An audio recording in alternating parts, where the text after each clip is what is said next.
નવો હરિહંતાણમ નમો સિદ્ધાણમ નવો હરિયાણમ નમો વજ્જા નવોલો એ સુબસાહુણમ એ સોપંચન મુક્કારું સવભાવપણાસુણ મંગલાણ સુપ્યસિમ પરમમ હવૈ મંગલમ.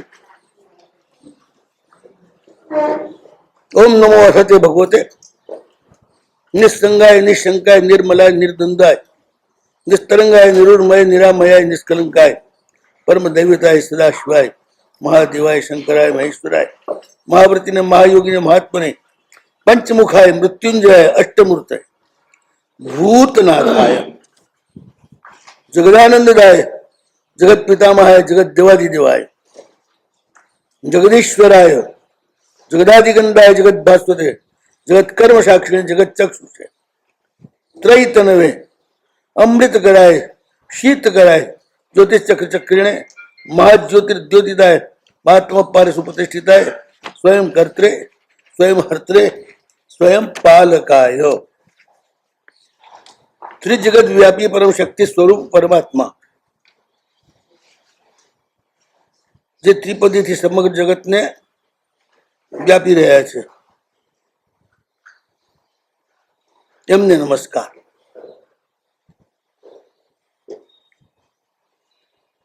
આપણે તેમનામાં જ છીએ એમ સમજી અને એમને નમસ્કાર કરવાનો છે.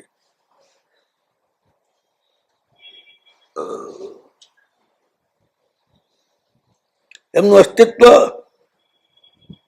સંપૂર્ણ વિશ્વવ્યાપી છે. આપણે પણ એમાં આવી જઈએ. એમનાથી જુદા નથી. દેહથી જુદા છીએ, ચૈતન્યથી એક છીએ. દેહની જુદાઈના કારણે આપણે એમને નમસ્કાર કરવાનો છે. બાકી તો પછી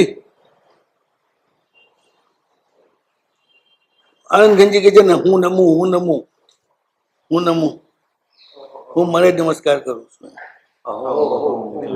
હું મુજને નમું કારણ કે હું તું એક જ છીએ. હું તારી જીવતી મૂર્તિ છું. પેલી તો અચેતન મૂર્તિ છે અને હું જીવતી મૂર્તિ છું.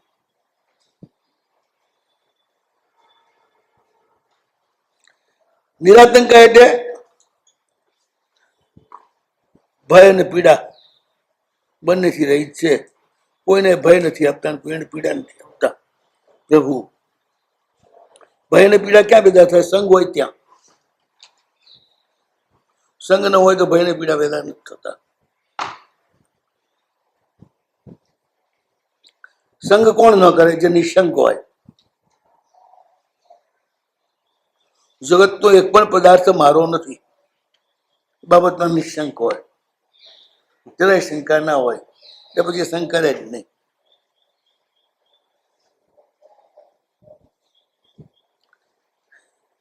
આ શંકાથી મુક્ત કોણ થાય? તો જેના અંતરમાં જતા રહ્યા હોય નિર્મળાય.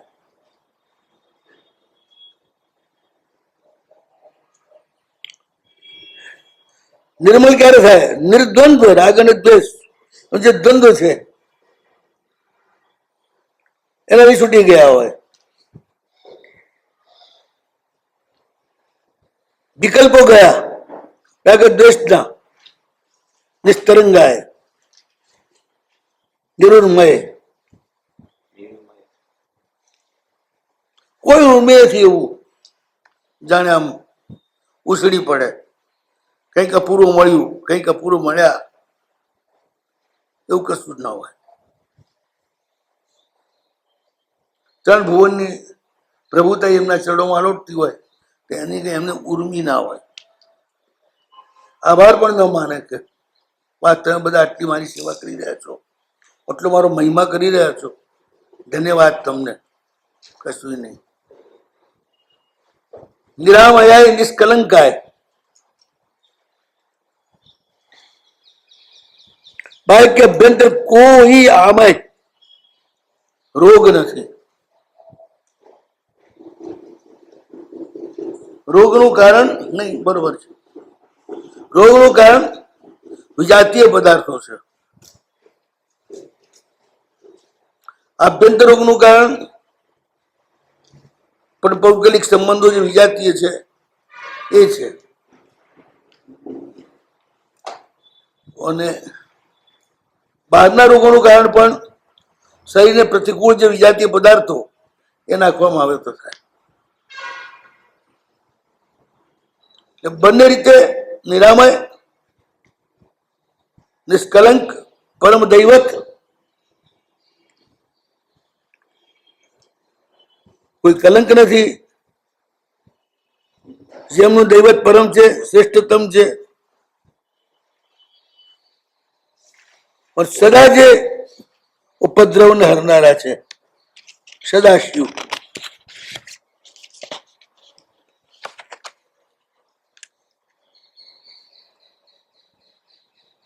મહાદેવ છે, શંકર છે, મહેશ્વર છે, મહાવૃત્તિ છે.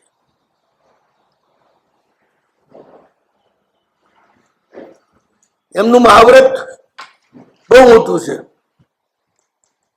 જગતના સર્વ જીવોનું કલ્યાણ કરવું અને બધાને મોક્ષે લઈ જવા.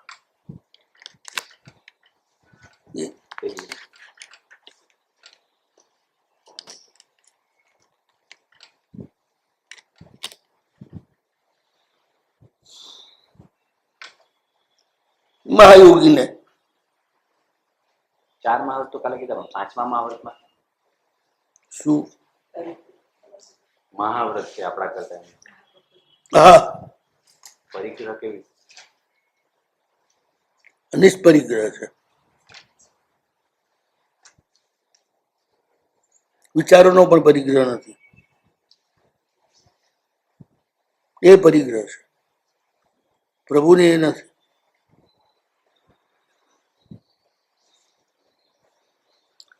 મુસાફરી ગયું તો ન પોતાના મતમાં મૂર્છા છે, ન પોતાની મતામાં મૂર્છા છે. મતા એટલે સમજ્યા ને? મતા એટલે સમૃદ્ધિ, માલ લીધો. મતમાંય મૂર્છા નથી. હું કહું તે જ સાચું એ કહેતા જ નથી. બધા જ સાચા છે, બીજાને ખોટા ન કહેતા હોય તો.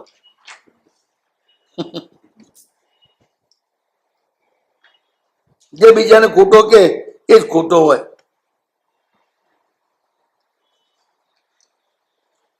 ખોટો જ ખોટું જાણી શકે, સાચો સાચું જ જાણે. એવો એકાંત થોડો, હે એવો એકાંત થોડો. અનુભવ કરી લેજો. ચોરને પકડવા માટે ચોર જ રાખવો પડે. પોલીસને પણ ના, પોલીસે ચોર હોય જ ચોરને પકડી શકે. સાચો પોલીસ હોય ના પકડી શકે, યાદ રાખજો.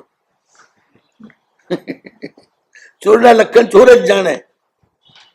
સાહેબ, રાજાઓ આટલા મોટા વિક્રમ રાજાએ બધા ચોર પકડ્યા, એ તો પોતાની તલવારની તાકાતથી પકડ્યા. પોતાની ક્યાં ચોર?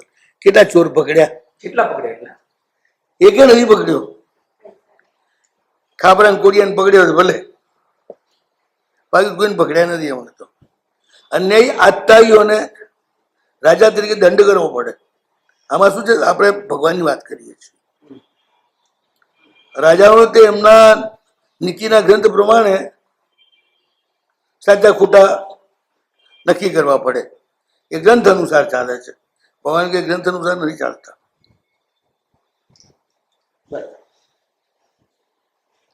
એમની દ્રષ્ટિએ કોઈ ખોટું નથી, કોઈ પૂર્ણ નથી, આ સાચું નથી.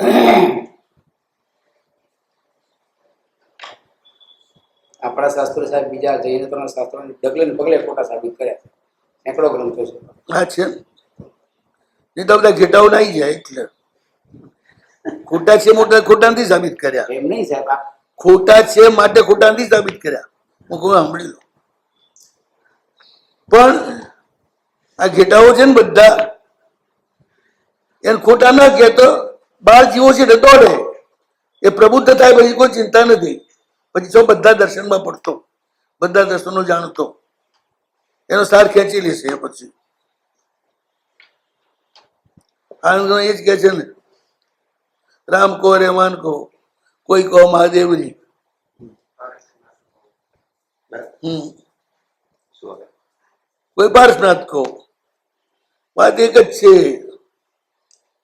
કે પરમ તત્વ ક્યાંય જુદું નથી, નામ રૂપ જૂજવા.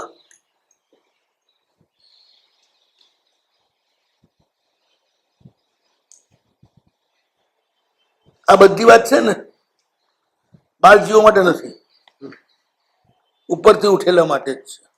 એ પ્રભુ કેવા છે આપણે જોઈએ છીએ, આપણે કેવા થવું એ અલગ વાત થઈ પાછી.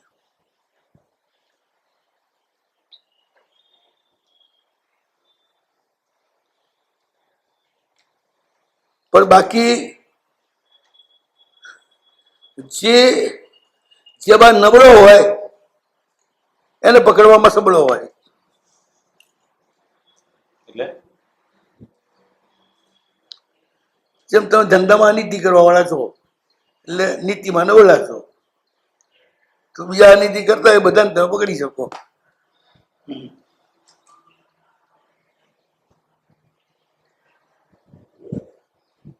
સાચો છે ને એને કોઈ ખોટું લાગતું જ નથી, એને બધા હારા જ લાગે. દીક્ષામાં પણ છે ને એ ઉત્તમ સાધુ હોય છે ને રિયલમાં ભદ્રિક, બધા જ જે સાધુ સાથે રહે છે બધા ઉત્તમ જ લાગે, કોઈમાં ખામી ના લાગે.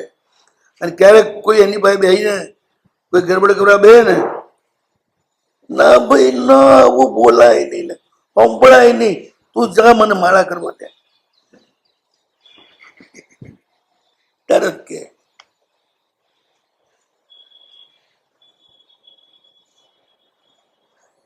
એવા ભગવાનના બે ચાર હોય ને આપણે ત્યાં માણસ, એનાથી એ સમુદાય ચાલે છે બધા. સાહેબ, તો છે જે વસ્તુ જેવી હોય એને ન સમજુ તે અણસમજુ કહેવાય.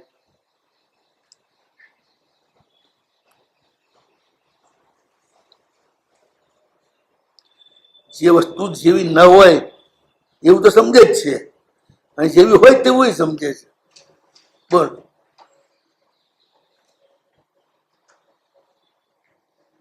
પહેલું એ સમજે છે કે સદમસ્તની જોડે જ આપણે રહેવાનું છે, સદમસ્ત જ ગુરુ રહેવાના છે.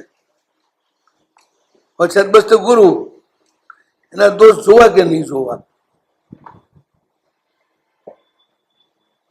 નહીં જોવા. દોષ જોઈતા હોય તો જુઓ, દોષ ના જોઈતા હોય તો ના જુઓ.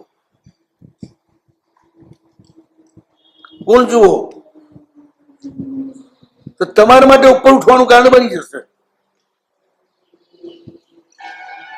નિસરણી શોધ ત્યાં ત્યાં ઉભી રહેતી તમને ઉપર ચડવા માટેનું સાધન બની જાય કે નહીં? એટલે કે હું કોઈ નિસરણી કેમ ના ચડે?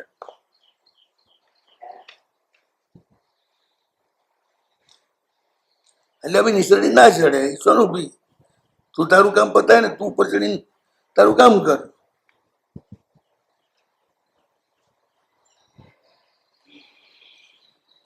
પરમાત્મા છે ને એ મહાત્મા છે, મહાયોગી છે ને મહાત્મા છે. મહાયોગીનો અર્થ એ જ છે યોગના માર્ગમાં સર્વોત્કૃષ્ટ કક્ષાને પામેલા છે. આખી પ્રકૃતિ જે છે એમના અનુશાસનમાં રહે છે, માટે મહાયોગી છે. મહાત્મા છે. યોગનો કયો માર્ગ લેવાનો? એટલે યોગ એટલે યોગ એટલે જેટલા યોગના હોય ને બધા જ, હઠ યોગ, રાજયોગ, તંત્ર યોગ, બધામાં પારંગત હોય ને તો જ મહાયોગી કહેવાય. પ્રભુ બધામાં પારંગત છે, ઉપયોગ કરવા ન કરવો વસ્તુ જુદી છે. પ્રભુ બધી લબ્ધિના નિધાન છે, ગૌતમ અનંત લબ્ધિના નિધાન છે. તો ચોક્કસ રૂપ પરાવર્તનની લબ્ધિ પણ એમની પાસે હશે.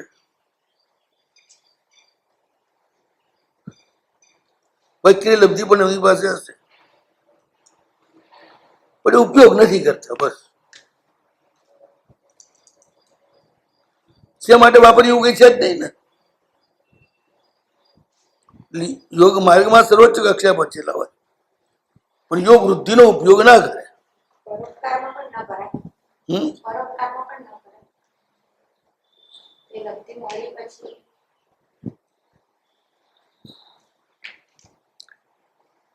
પહોંચેલા યોગી એનું દર્શન પણ સામી વ્યક્તિનું દાડો બદલી નાખે. એમને એના માટે સંકલ્પ કરવાની જરૂર નહીં કે આનું ભલું થાવ.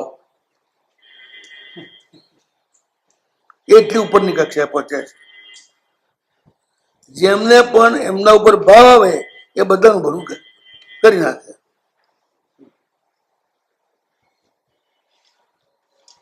એ વિચારવાની જરૂર છે એમને. જેમ સૂર્ય સ્વભાવથી જ પ્રકાશ કરે છે એને વિચારવું નથી પડતું કે હું દુનિયાને પ્રકાશ આપું અને રાત દૂર કરું. ભાવ કરે એને જ પ્રકાર એને જ એમના પર ભાવ કરે એને જ લાભ થાય ને. આ તો એમ જ થાય. એને લાભ પરોપકાર કરે તો નહીં ના થાય પણ ના થાય. સૂર્ય તો નહીં કરે. રોટલી ખાય એનું જ પેટ ભરાય, ના ખાય ના ભરાય. શું કરવું? રોટલી ના પાડી હતી હું નહીં તારા પેટમાં આવું એ બધું એનું તો ભવ્ય તો એવું જેના કારણે એને ભાવ ના થાય.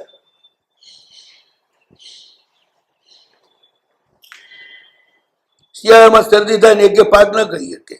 પાક શું કરે?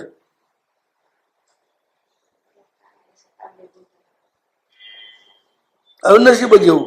શિયાળો આવે ને શરદી થઈ જાય, ખો ખો કરતો બે તાવે આવે પછી ક્યાં સાલમ પાકે ખાય ને ક્યાં ગુંદર પાકે ખાય ને ક્યાં પેન્ટ ખાય, કશું ના ખાઈ શકે. એમાં પેલા પાકોનો શું વાંક?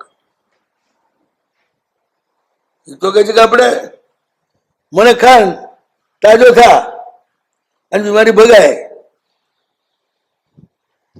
પણ હું તો તાજાના જ ઉપયોગમાં આવું. બીમારી ન વાળીવાની ગેરંટી આવેલી અને તારે જ કાઢવી પડે. દુષ્કર્મ બાંધેલું હોય એ તારે જ ભોગવવું પડે કારણ કે તે કરતા ભાવ કર્યો હતો ને એ હું ના ભોગવું. છતાં કઈ એવું લાગે તો કરી નાખે. પ્રભુનો એવો પ્રભાવ કરો. પ્રભુનો નહીં સાધુનો પણ તીવ્ર ભાવ આવે તો જનરલ તમારા કર્મ અનુસાર તમારા ઘણા બહુ બાકી હોય પણ આ ભાવના કારણે બહુ ઓછા થઈ જાય. મોક્ષે તો જ્યારે જવાનું હોય ત્યારે એમને ભાવ ઓછા કરી આપે. મોક્ષ અત્યારે જોવું તો અત્યારે જવાય. એમના તમારી તૈયારી જોઈએ કારણ કે ભગવાનની દ્રષ્ટિએ તમે મોક્ષમાં પહોંચેલા છો. તમે નથી માનતા એટલે સંસારમાં છો. તમે નથી માનતા એટલે સંસારમાં છો. તમારી જાતને મોક્ષમાં નથી માનતા એટલે સંસારમાં છો. પ્રભુ તો તમને મોક્ષમાં જ જોયેલા જુએ છે. એમની જ્ઞાનની દ્રષ્ટિમાં તો એ રીતે જ છે. બધા આત્માઓને મોક્ષમાં ગયેલા જુએ છે.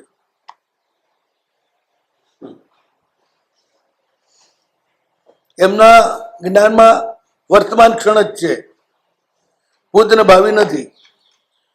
તમે ગમે ત્યારે વ્યવહારની અપેક્ષાએ મોક્ષમાં જવાના આવો પણ એમના માટે અત્યારે જ છો કારણ કે વર્તમાન જ છે. માટે વર્તમાનમાં છે નહીં તો કેવી રીતે જાણે?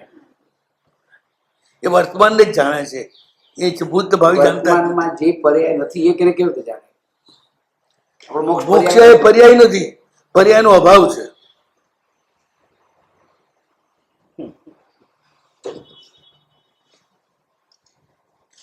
બધા પર્યાય સ્ટોપ થઈ જાય એનું નામ મોક્ષ. એ મોક્ષ પામે માત્ર દ્રવ્ય જ. પામે જ નથી તો કેવી રીતે જાણશે? પણ એ તો ભગવાને પૂછવું પડે કે તમને કેમ અમે શુદ્ધ જ દેખાઈએ છીએ. શુદ્ધ હોય તે શુદ્ધ જ જાણે. એટલે જ તો તમારી દર સદબસ્તો કરવી પડે ને. જેનામાં દોષ છે તમારા દોષ પકડી શકે અને દોષની દવાઈ કરી શકે. ભગવાન કશું ના કરે. આલોચના તમે પૂછે એટલે જવાબ આપે પણ પેલા ગુરુ તો કબૂલાત કરાવે. આમથી તેમ તેમથી આમ ઘુમાવી પેટમાંથી વાત કઢાવે. સદમસ્ત તો કેટલી બધી વિધિ આપી છે. જુદી જુદી તેવું યુક્તિથી એ વાત કરે કે પેલો બાકી જ જાય. તો સાહેબ આંટી ઘૂંટી કહેવાય. કે દુનિયા છે ને ભલા માણસોની નથી, આટી ગુટી વાળાની જ છે, અને એ રીતે જ ચાલે. આડે લાકડે આડે રે એ ખબર છે ને.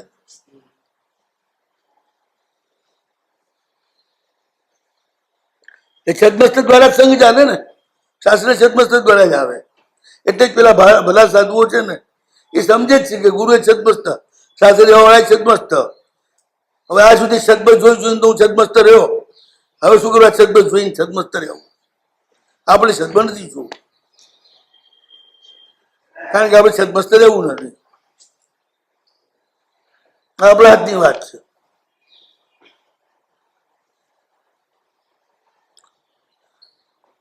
મહાત્માને જેમનો આત્મા બધાને પોતામાં સમાવે એનું નામ મહાત્મા. આ બી એક રૂપ છે ભગવાનનું. જેમની આસપાસ છે ચતુર્વિધ સંઘ અથવા તો શ્રમણ સંઘ, એને સ્વ સ્વરૂપ બનાવે છે, તીર્થ સ્વરૂપ. એટલે મહાત્મા. પરમાત્માને અને મહાત્માને એમાં એ ફરક. પરમાત્મા એટલે જગતના સર્વ જીવોને પોતા જેવા જાણે અને જુએ. મહાત્મા એટલે બધા પોતાની આશરે આવેલા જે જીવો છે એને ઊંચાઈ ભણી લઈ જાય, એ મહાત્મા. પંચમુખાય,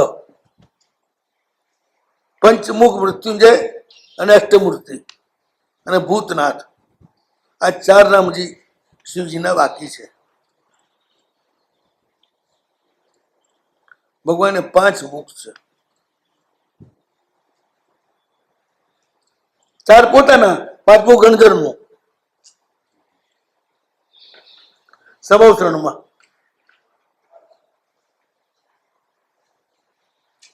ગણધર પણ પ્રભુને જે છે દેશના આપે છે ને, એ કે નવું નથી કહેવાના.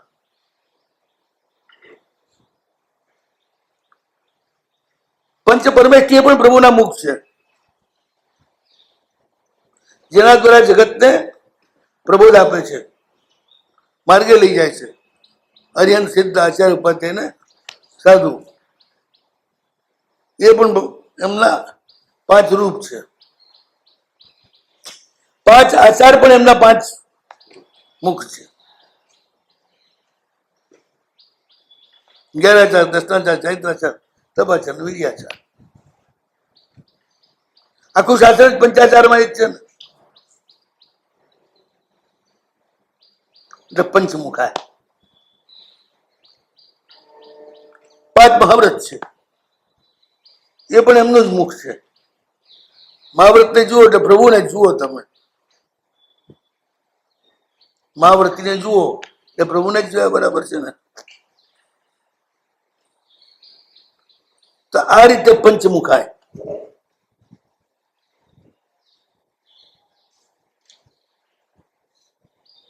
આપણે 5 આચાર મુખ કયા? આપણે સીધે સીધું લખ્યું, સમ્યક જ્ઞાન, દર્શન, ચારિત્ર, તપ અને વીર્ય.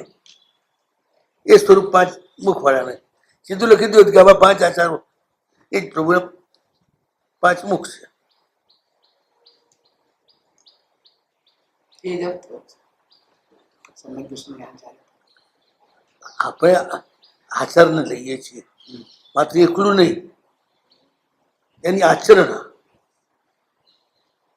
જ્ઞાનની જ્ઞાનાચાર, દર્શનની દર્શનાચાર, સમ્યક્ત્વની સમ્યક્ત્વાચાર, તપની તપાચાર, વીર્યાચાર. અને વીર્ય નહીં પણ વીર્યાચાર. જેનામાં સમ્યક દર્શન, સમ્યક જ્ઞાન, દર્શનાચાર આવી જાય. શું સમ્યક દર્શન હોય તો સમ્યક દર્શનાચાર ના આવી જાય.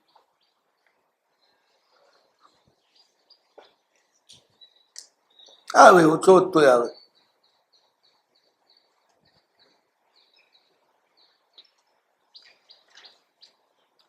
આચાર સક્રિય છે. આ વિચાર સ્વરૂપે હોય બધું અંદર. આપણે આચાર સ્વરૂપે લેવા. મુખ છે ને એનું કામ શું?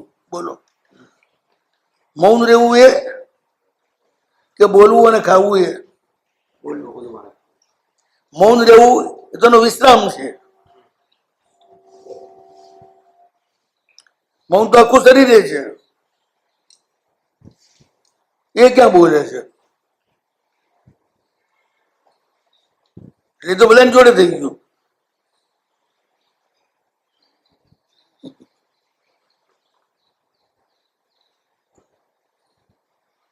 આ મુખ છે જે બોલે, જે બતાવે, બીજાને પ્રેરણા કરે.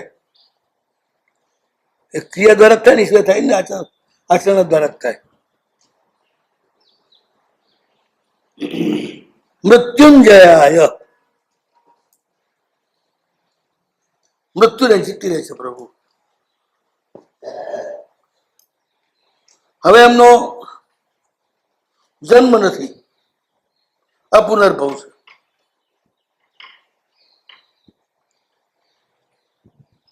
અને ડર બધાને મૃત્યુનો હોય છે. જન્મથી કોઈ ડરતું જ નથી. કોઈ જોતું જ નથી કે જન્મીએ તો જ મરવું પડે, ના જન્મીએ તો મરવું ના પડે. મકાનમાં બેસીએ તો નીકળવું પડે, મકાનમાં બેસીએ જ નહીં તો નીકળવું પડે.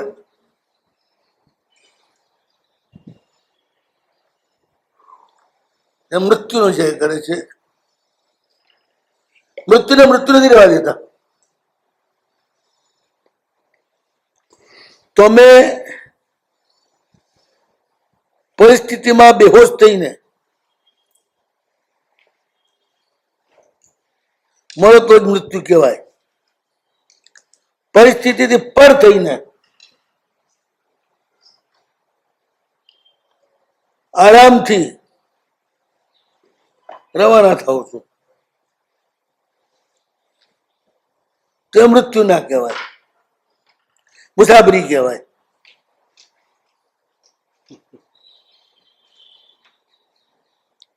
પ્રભુ મૃત્યુંજય છે, એમની આરાધના કરીએ ને તો આપણને સમાધિ મળે. આપણે મૃત્યુને જીતી શકીએ. પોતાના જ મૃત્યુને જીતનાર છે એ અર્થ નહીં કરવાનો. આપણા મૃત્યુને પણ જીતી લે છે પ્રભુ. જીતાડી આપે છે. બધા અર્થમાં રહે. મૃત્યુને જીતી લે, મારા મૃત્યુને જીતી લે, તારા મૃત્યુને જીતી લે, જે આવે એના મૃત્યુને જીતી લે. જ્યાં પ્રભુ છે ત્યાં મૃત્યુ નથી, ત્યાં જીવન જ છે. મૃત્યુ થાય ખરું પણ સમાધિ પડે. મૃત્યુ થાય ને એને મૃત્યુ નથી કહેવાતું, એને ઘર બદલ્યું કહેવાય છે.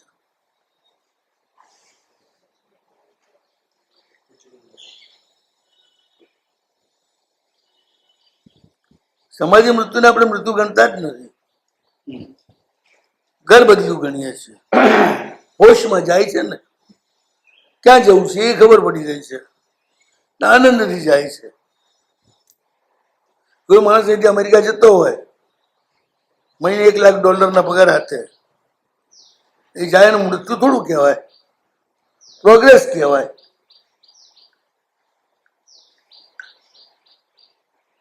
અહીંથી છોડીને ત્યાં જઈ રહ્યો છે. સમાધિ મૃત્યુ વાળાને ખબર પડે કે હું ક્યાં જઈશ. સમાધિ મૃત્યુ પામનારને ખબર પડે. લગભગ ખબર પડી જાય ત્યારે સમાધિ મૃત્યુ થાય છે. તમે પરદેશમાં ક્યાં ઉતરવાનું છે નક્કી હોય ત્યારે અહીંથી રવાના થાવ ત્યારે નિશ્ચિંત હો કે સચિંત હો? નિશ્ચિંત. બસ એ નિશ્ચિંતતા એનું નામ સમાધિ. કોઈ ઢોલના પીઠે પણ ખબર પડી ગઈ છે.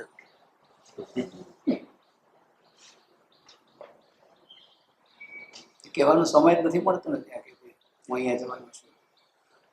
મળે છે તો બોલે નહીં, ક્યારેક બોલે નહીં તો બોલે નહીં.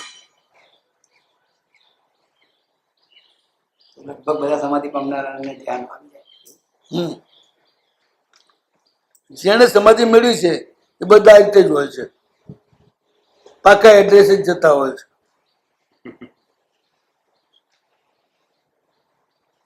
બુકિંગ કરાવી દઉં હમ પહેલેથી બુકિંગ કરાવી દઉં. હા હા બિલકુલ. એટલે સમાધિના કાળમાં એક લાસ્ટ સમયમાં ખબર પડી કે 8-10 દિવસ પહેલા ખબર પડી. એ હું મરીશ ત્યારે કહીશ ક્યારે ખબર પડી, અત્યારે સી રીતે કહું. સમાધિ મળે ત્યારે ખબર પડે. તો લાસ્ટમાં ટાઈમ જ લેવો પડે. આરામથી વાત કરતા કરતા જતો રહે બસ. કોઈ પણ પીડા નહીં, કોઈ રહેવાનું તરફડાટ નહીં, અને છોડવાની કોઈ ત્રાસ નહીં. અને નવકારાદી હોવું જ જોઈએ એવું કઈ જરૂરી છે કે નહીં? 4 શરણ હોવા જ જોઈએ. ભાવથી હો, શબ્દથી હો, બધું ચાલે. નવકારમાં વિશેષતા છે કે તમારી મમતાનું આવરણ જે છે એને છેલ્લે પણ તોડી નાખે. એ તૂટે એટલે પછી અહીંથી તો પરાણે નથી જતા. અમેરિકા ફરવા જાવ છો,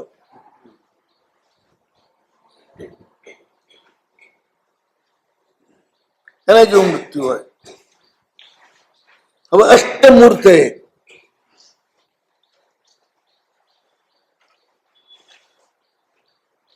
8 કરોડના ક્ષયથી 8 જે અક્ષય એ પ્રભુને પ્રગટ થાય છે.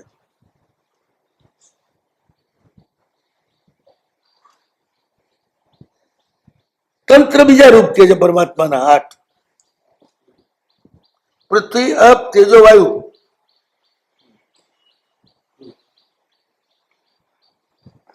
યજમાન, અગ્નિ, આકાશ,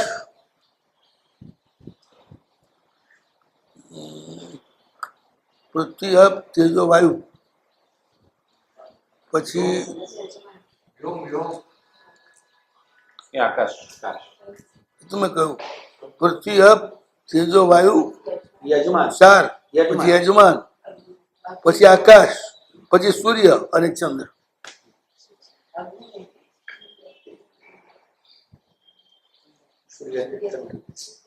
સૂર્ય ને ચંદ્ર આખી સૃષ્ટિના નિર્માણમાં 8 તત્વો કામ કરે છે.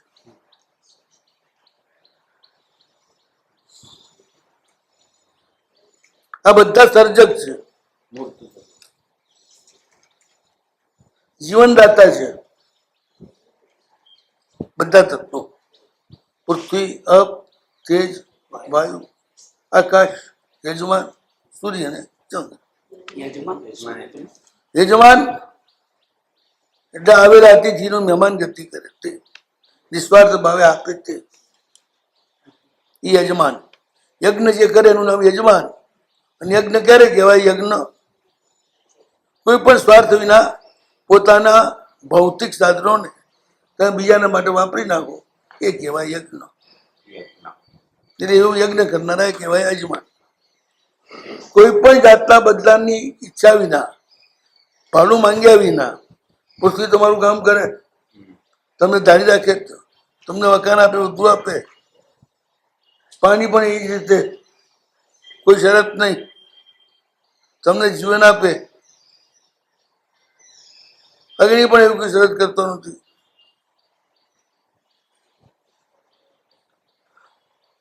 વાયુ પણ એવી કોઈ શરત કરતો નથી અને તમને જીવન આપે છે. આ બધા આપનારા જ છે. આપનારા બધા જે છે ને એ પ્રભુનું જ રૂપ છે.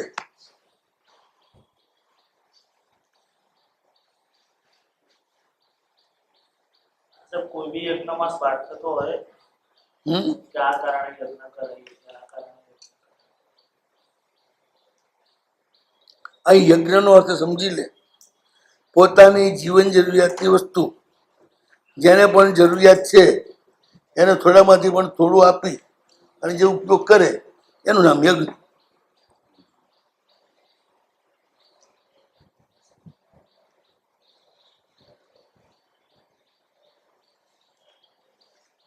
અગ્નિમાં ઘી હોમે, ઔષધો હોમે, પૂરોડાશ હોમે, નૈવેદ્ય બધું હોમે. બાજુમાં શું માંગે? કશું જ નહીં.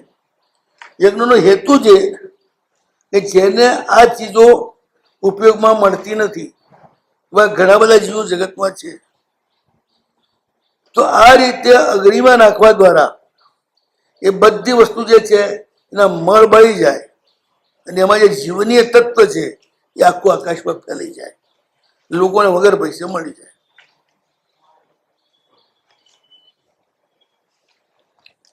કોઈ પણ જાતિના ભેદભાવ વિના બધાને પહોંચે. ધુમાડો કોઈને બાકી રાખે? યજ્ઞ ધૂમ ભંગીને એવી જ રીતે મળે ને બ્રાહ્મણને એવી જ રીતે મળે.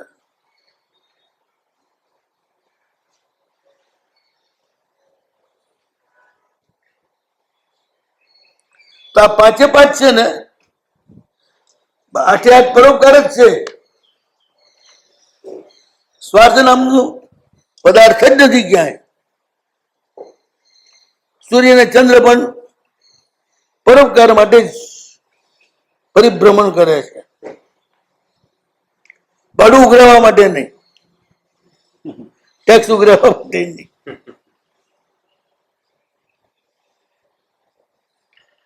એટલે પ્રભુ જે છે એ આઠે રૂપ દ્વારા સમગ્ર વિશ્વને જીવન આપે છે અને સહાય કરે છે. જે પણ જીવન આપે, જે પણ બીજાને સહાય કરે એ બધા પ્રભુનું રૂપ. અને માત્ર પોતાનું જ સ્વાર્થ, સુખ અને અનુકૂળતા એનો વિચાર કરે એ બધા દ્રમકનું રૂપ.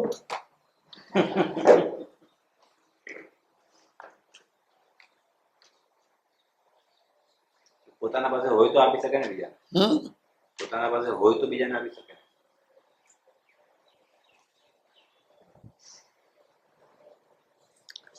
વિશ્વમાં કોઈ વ્યક્તિ એવી નથી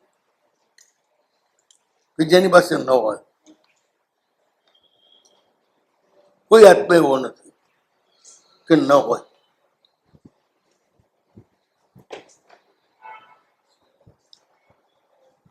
પેલા જે છે પ્રભુનું રૂપ છે, સિદ્ધાર્થ પ્રભુના પરમ સામ્રાજ્યના અંગ છે, માટે એના કાયદા પ્રમાણે કામ કરે છે, એટલે પ્રભુનો અંગ બની ગયા. એ લોકો નિસ્વાર્થ ભાવે સંપૂર્ણ પોતાને આપે છે. પીડા આપો તોય આપે છે. પૃથ્વીને ખોદી નાખો, કાપી નાખો, પાવડેથી બીજા બધાથી, તો એ તમને આપે છે. ધરતીને આટલું હળથી ટ્રેક્ટરથી ખેડી નાખે તો એમ નથી કહેતી કે તમે મને આટલી પીડા આપી, હવે તમારો એક દાણો પણ હું નહીં પકવું.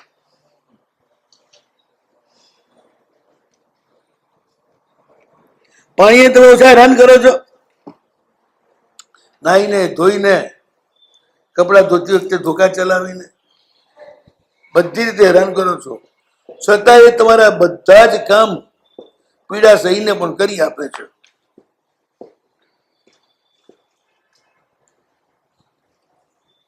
બધા જ એવી રીતે કરે છે. એ પૂર્ણ કરી શકે છે, માટે ભગવદ રૂપ થયા. આપણે નથી કરી શકતા પૂર્ણ, આપણે આંશિક કરી શકીએ, એટલે આપણે ભક્ત જ બનીએ, આપણે ભગવાન ના બની શકીએ. ભક્ત પણ તે જ છે જે પ્રભુને અને પ્રભુના વાલાને પોતાની કેપેસિટી પ્રમાણે આપે, એનું નામ ભક્ત.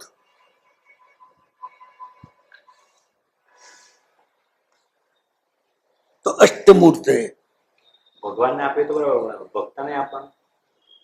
અરે ભગવાનને ને ભગવાનને જે વાલા છે એ સજીવ નિકાય, એ સમજવાનું. અહીંયા ભક્ત નહીં સમજવાનું. ભક્તિ તો આપવાનું છે, પણ કોને આપવાનું? ભગવાનને આપવાનું. ને ભગવાનના ભક્ત વાલા છે ને,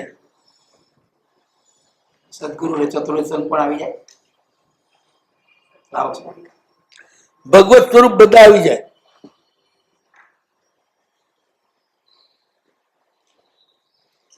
આખા દાડામાં 3 વાર નોકર બોલે ને તો એ નોકરશીનો અધિકારી થઈ જાય.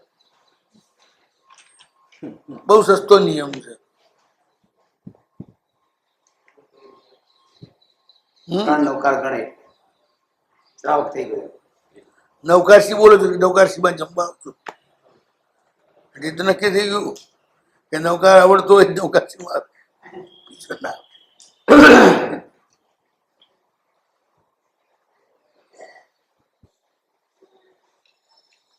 એટલું પણ કરે છે ને સ્મરણ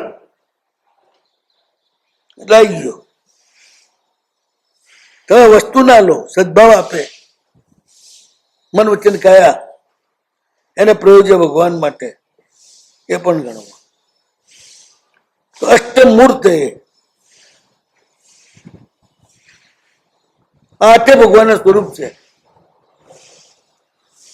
જે અકામ ઈચ્છા વિના પણ સમગ્ર જગતને જીવન આપવાની જે પ્રભુની તમન્ના એ પ્રમાણે કામ કરે છે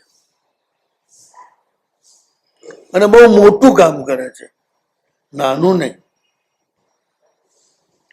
તમારો ઘરનો મેળો તમને આધાર આપે એના કરતા એ ઘર જેના ઉપર છે એ ધરતી વધારે આધાર આપે.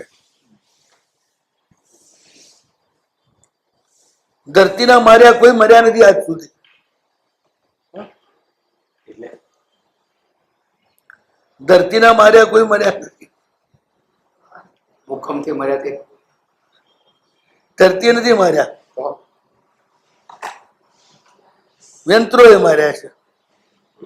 ભૂકંપ કોણ લાવે? આપણે જ માનીએ છીએ ને યંત્રો દ્વારા જ ભૂકંપ થાય છે.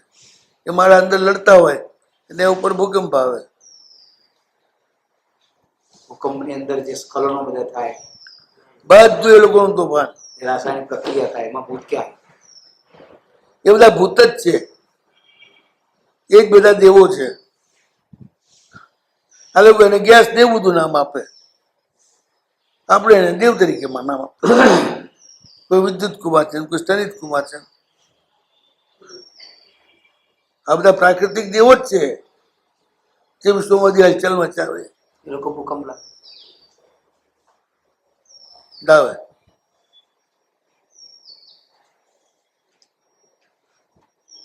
વિજ્ઞાન તો બીજું કે છે.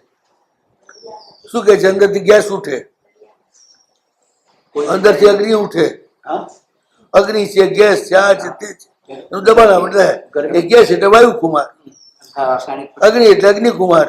એટલે આ તો આ બધા છે ને અલગ અલગ મૌન પ્રતિકારના દેવો છે. આપણે હવે આ ગેસ તો વાયુ તો આપણે ગેસ છોડીએ વાયુ માંથી આપણે ગેસ છોડીએ એ વાયુ, અને આ જે કુદરતમાં જે આવે ને ફેરફાર કરનાર એ વાયુ કુમાર. આપણે એ તો ગેસ તો ધરતીમાં પેદા થાય જ ને. હમ ગેસ તો ધરતીમાં પેદા થાય. એવું કઈ નથી, કોઈ પેદા નથી થતો બધે. બેલેન્સ બગડે ત્યારે થાય. અત્યારે વૈજ્ઞાનિક સાધનો 6 મહિના પહેલા ખબર પડી જાય કે ભાઈ અહીંયા તો આપણે પડતી હતી ખબર.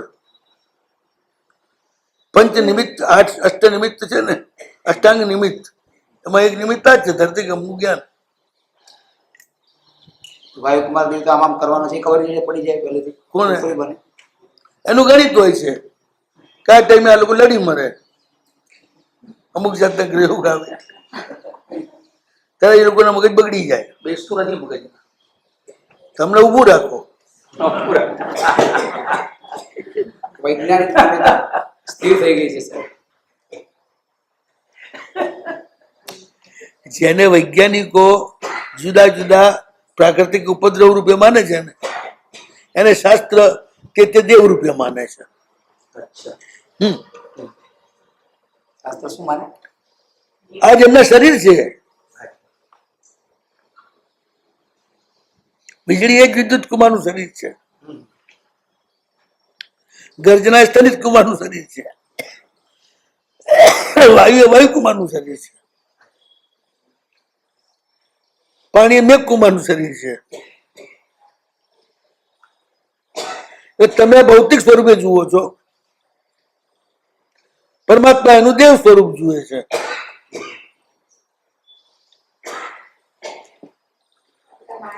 ધરતીકંપ આવે, ધરતીકંપ આવે ને તો એક સરખો આવવો જોઈએ, આમ એક સાથે ફાટી જાય. પણ આમ વાંકો ચૂકો ચાલતો હોય તો એક ગામની અંદર ધરતીકંપ આવ્યો એટલે જેટલા જૈનના ઘર હતા એટલા જ પડ્યા, આ જૈનનું એક પણ ઘર ના પડ્યું. એ રીતે જ ગલીઓ વાંકો ચૂકો ચાલ્યો આખો ધરતીકંપ. એટલે મિથ્યાત્વી કોઈ જૈન દ્વેષી હશે એમ? હા, હા, મિથ્યાત્વી દેવ કોઈ. પણ આ બધી શક્તિનો નિયામક તો હોય જ ને કોઈ ને કોઈ. શક્તિ કોઈ અનિયંત્રિત નથી, એ નિયામકોનું આપણે નામ આપી દીધું. આ બધાના નિયામકો છે. શાસ્ત્ર તો સ્પષ્ટ કહે છે તમારે બેટા લડી મરે ને અને બધા ધમાધમ કરતા હોય આવડા મોટા શરીર વાળા એટલે બા ઉપર ધરતીકંપ આવે, લડી મરવું એ જ. વાયુની ગડગડાટી, વીજળીની ધબધબાટી, વાદળાના ગર્જન, આ બધું એનું સ્વરૂપ છે. એક અમુક ટાઈમે થાય છે ને વાદળા ગર્જન બધું, તો એક અમુક ટાઈમે જ હોય. એક વાત ધ્યાનમાં રાખો, વરસાદ ક્યારે ન આવે એનો કોઈ નિર્ણય ખરો? બસ તો પછી ચોમાસામાં વીજળી ને બધું તો બધું એને થવું ત્યારે થાય, તમે માંગો ત્યારે ના થાય. એનું કોઈ કોઈ નિયામક તો છે જ ને, અનિયંત્રિત તો છે જ નહીં. ભોગતાના અદ્રષ્ટના કારણે ન થાય, એના કર્મોના કારણે. એ જ નિયમ. તમારા અદૃષ્ટના કારણે પેલા દુર્બુદ્ધિ થાય અને તમે ખતમ કરી નાખે. નિયામક તો છે જ. નિયામક અદૃષ્ટના કારણે એની બુદ્ધિ થાય છે. આ બધી પ્રાકૃતિક શક્તિઓ છે. અને આપણે જેવું કહીએ છીએ પૃથ્વી વય દેવતા, આપો વય દેવતા, જે આપે એ બધા દેવ આ મેઘ મલ્હાર ગાય ને આવે વરસાદ. હા, બરાબર. આપે એ દેવને મારી નાખે એ પણ દેવ જ ને. આપે એ દેવ અપકાઈ મારી નાખે, કૃષિ કાય અપકા બધા. જુઓ, નોકરીમાં બઢતી આપે એ સરકાર, અને નોકરીમાં ખૂન કરો તો ફાંસી ચડાવે એ પણ એ જ સરકાર. સરકાર એટલે સરકાર. બસ તમે જેવું કરો એવું તમને ફળ આપી દે. એના કયા પ્રમાણે ચાલુ તો એ ફળ આપે. પછી નિમિત્ત તો પાણી જ બન્યું ને. પાણી ડુબાડી દે, પાણી હા, તે એનો ઓર્ડર થયો કે આને આ રીતે મારવાનો. ચાલ, ત્યાં તો ઘણા છે ને, અહીંયા આગળ ફાંસીને સૂળી અને ગોળી અને તલવાર ભાલો, આ 5 છે લગભગ. ત્યાં આ બધા પ્રાકૃતિક પદાર્થો એક દંડ કરવા માટે છે. જ્યાં મનુષ્ય દંડ ન કરી શકે ત્યાં શક્તિઓ દંડ કરે. એનો પુણ્યશાળી પણ બિચારા મરી જાય ને પછી. દંડ કરવા વાળા. મહાભારતના યુદ્ધમાં 2 પક્ષ હતા. એક પક્ષ ધર્મનો, એક પક્ષ અધર્મનો. લડ્યા પછી ધર્મના પક્ષના અને અધર્મના પક્ષના બેમાંથી કેટલા જીવતા રહ્યા? તો ધર્મના પક્ષે મરી ગયા એટલે ધર્મ ખોટો કહેવાય ને. શું સમજવું હોય? બોલો. ધર્મના પક્ષવાળા મરી ગયા. બધા મરી જ ગયા છે ને, ક્યાં બચ્યા છે? પાંડવો તો બચે ને, એ સચ્ચા. તો ધર્મના પક્ષવાળા નહીં, પક્ષકાર હતા. એમના પક્ષમાં જે આયા એ ધર્મના પક્ષવાળા કહેવાય. એ તો ધાર્મિક હતા 5 તો, અને એમના પક્ષમાં આયા એ ધર્મના પક્ષકાર કહેવાય. અને એ બધા મરી ગયા, એક પણ બચ્યું નથી. તો ધર્મ વાળા મરી જાય, ધર્મ વાળા મરી જાય તો પછી ધર્મના ધર્મ ફરક શું રહ્યો? તો શું કરશું કહો? આનો નિવેડો આવ્યો કોઈ દિવસ? જટિલ પ્રશ્ન છે ને આ. એ જીવોનું કર્મ તો પાનું જ વસ્તુ છે. તે જીવોનું કર્મ એ અમુક મને અમુક સીધી સાદી વાત છે. પ્રકૃતિનો એક નિયમ છે કે લોઢે લોઢું કાપવું. ધર્મના પક્ષવાળા ને અધર્મના પક્ષવાળા બંને આગ્રહી, બંને અહંકારી, બંને ક્રોધમાં, એટલે બંને પાપી થયા. અને પાપથી પાપ કપાણું. ધર્મ છે જ નહીં. ધર્મ હોય તો મરે નહીં, મરે એ ધર્મી નહીં. અજયની ભાષામાં કહું તો શ્રી કૃષ્ણને વસ્તી ઓછી કરવી હતી.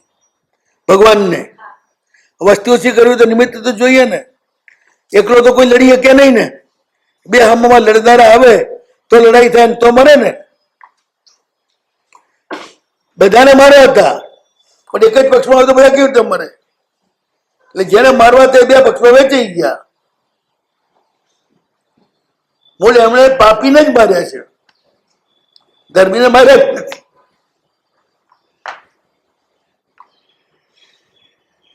એટલે દેખાતા પણ ધર્મના પક્ષકાર ધર્મીઓ એવું માનવું નહીં. દેખાતો એવો ધર્મ પણ ધર્મ હોય એવું માનવું નહીં. જો એવો ધર્મ હોત તો જે વર્ષમાં આટલી બધી દીક્ષાઓ થાય, આટલા બધા ઉત્સવો થયા એના, એ પતે ને તરત જ કોરોના જેવી બીમારી આવે નહીં. એ આવી એ બતાવે છે કે ધર્મ નથી, ધર્મના રૂપમાં છદ્મ છે. એ જ એની સાબિતી છે. સાહેબ શાસન ટકશે કેવી રીતે ધર્મ નહીં હોય? ચાર સાચા હશે એનાથી, દેશધારીઓથી નહીં ટકે. નિર્દંભ ચાર મુનિ હશે ને એનાથી શાસન ટકવાનું છે. લેવા 5-7 10 જ હશે બસ. એટલા છે માટે એટલા જીવતા છો. એ તો કોરોનામાં બધા પતી ગયા હોત.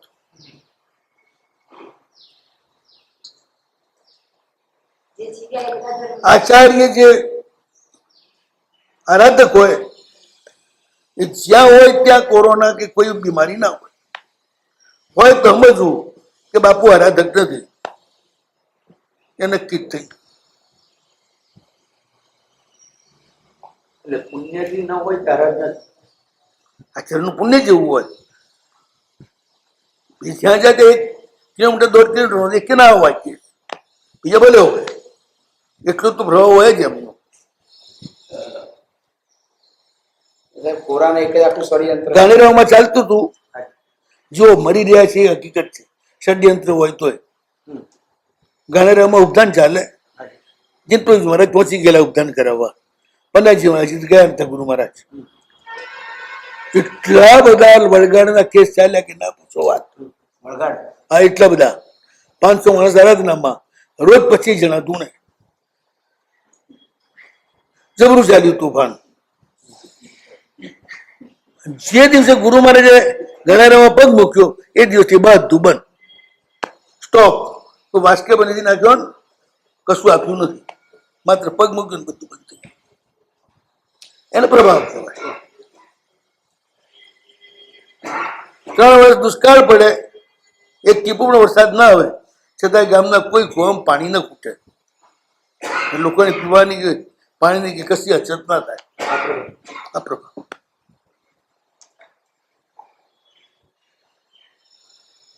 વજ્રસ્વામી જેવા હતા, વજ્રસ્વામી ને આ બધા એ તો પુણ્યશાળી તો હતા જ. હા, તક તો તે વખતે 56 આપણા દુકાળ પડ્યા હતા. 12 વર્ષનું દુકાળ પડ્યું. એક પ્રાકૃતિક જન વસ્તી જે સમજણ ઓછી થવા માટે કે મને થતો હોય એને તો ભદ્રબાહુ સ્વામી કોઈ રોકી ન શકે. એ અનિવાર્ય હતા અમુક. અમુક બરાબર. છતાં એમની જોડે જે હતા એને એમણે દુષ્કાળના ભોગ નથી થવા દીધા.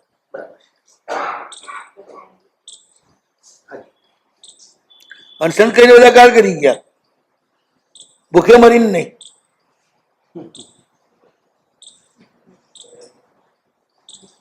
બરાબર.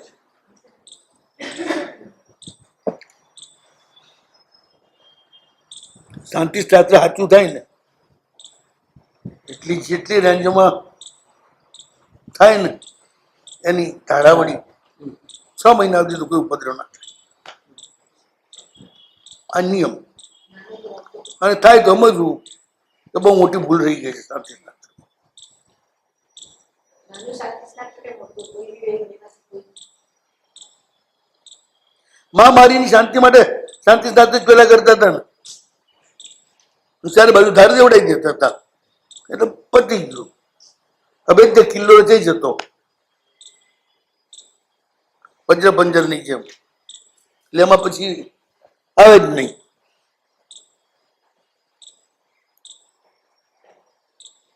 એ મહામારીની શાંતિ માટે લઘુ શાંતિ સ્નાતક કે બૃહદ શાંતિ? લઘુ શાંતિ સ્નાત્ર થાય. એ જે કરાવવાનું એ જ કરવાનું જેના માટે, પણ શાંત થઈ જ જાય. અને કોક એવો આપતો દેવાળો એક જણ આવી જાય ચાલુ એ થઈ જાય. એક પુણ્યશાળીથી બંધ થઈ જાય, એક પાપીથી ચાલુ એ થઈ જાય. પ્રબળ પાપ ને પ્રબળ પુણ્ય એ તત્કાલ એનો પરચો બતાડે. એની અસર બીજાને પણ થાય. આ થાય. એકના કારણે બધા બચે. એકના કારણે પુણ્યનો તે પ્રભાવ છે. એકના કારણે બધા ડૂબે એ બહુ ઓછું બને છે, પણ એકના કારણે બધા બચશે એવું ઘણું બને છે. પાપ કરતા પુણ્યનું બળ વધારે છે એ ત્યાં બતાડે છે. ઉપદ્રવ કરતા ભગવાનનું પુણ્ય વધારે છે. એક વાત ખ્યાલમાં રાખજો, વ્યક્તિત્વને ભૂલીને જે પણ વ્યક્તિ આરાધના કરે છે એનામાં સામર્થ્ય આવે છે. એટલે અહંકારથી શૂન્ય એ વ્યક્તિ માત્ર કરુણા અને માત્ર વાત્સલ્યથી જીવે છે. એનામાં સહજ સામર્થ્ય આવે. એ જ્યાં હોય ત્યાં ઉપદ્રવ ના હોય. બાકી ગમે તેટલા અનુષ્ઠાનો બધું કરાવો પણ ભીતર આ નથી બે વસ્તુ, સંઘ પ્રત્યેનું વાત્સલ્ય અને જગતના જીવો પ્રત્યેની કરુણા, એ બધા ઉપદ્રવ કરતા. કોઈ પણ નિમિત્તે સંઘની અંદર ભેદ પાડે ને એ બધા ઉપદ્રવ કરતા કહેવાય.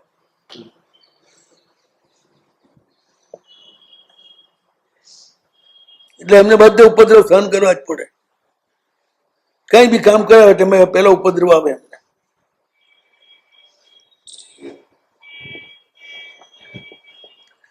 સંઘ વાત્સલ્ય જે મુનિના હૃદયમાં છે, બધા જ મુનિઓને સમાચારી ભેદ હોવા છતાં ધાર્મિક અને પૂજ્ય માને અને બધાનું વાત્સલ્ય કરે. બસ આવા પુણ્યશાળી હોય ને ત્યાં આ કોઈ તકલીફ ના હોય, કોઈ પીડા ના હોય.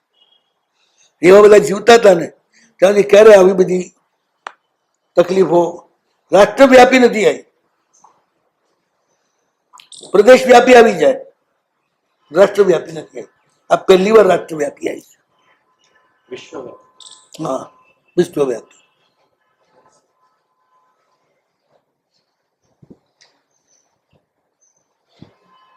અષ્ટમૂર્તે એટલે જે કોઈ નિસ્વાર્થ ભાવે જે શક્તિઓ જગતના જીવોના ઉપકારમાં ઉપયોગી થતી હોય એ પણ પ્રભુનું જ સ્વરૂપ છે. અષ્ટમૂર્તે ભૂત ના થાય. પાંચે ભૂતના સ્વામી પરમાત્મા છે. પૃથ્વી, અપ, તેજ, વાયુ ને આકાશ.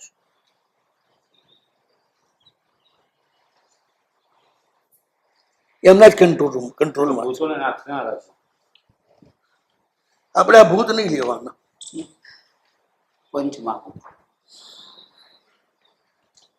પંચમહાભૂત લેવાના. પ્રભુ એના સ્વામી છે. શિવજી પેલા ભૂતોના સ્વામી છે, સ્મશાનવાસી છે. એટલે પ્રભુ સ્મશાનવાસી નથી, નિર્વાણવાસી છે. શિવજી સ્મશાન નિર્વાણ સ્મશાનમાં બહુ ફરક. શિવજી સ્મશાનમાં શિવજી આ સ્મશાન શિવજી તો સ્મશાનમાં જ ગયા. રુંડ મુંડ માલી તો કૈલાસમાં એ તેમનું સાસરું છે. પર્વતસ્ય કન્યા પાર્વતી, હિમાલયની દીકરી છે પાર્વતી. હિમાલય પોતાના જમાઈને એક ઘર આપી દીધું છે, કઈ ઠેકાણા વગરનું છું, રખડે છે સ્મશાનમાં ને બધે. તો બે અહીંયા આગળ છાનો મુનો. તો ઘર જમાઈ થઈ જાય. જે સમજવું સમજો હાલો.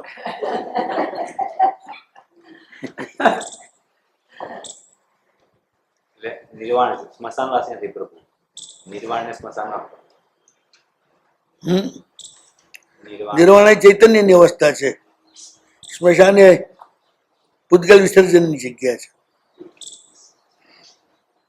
એ બે અલગ થઈ ગયું ને.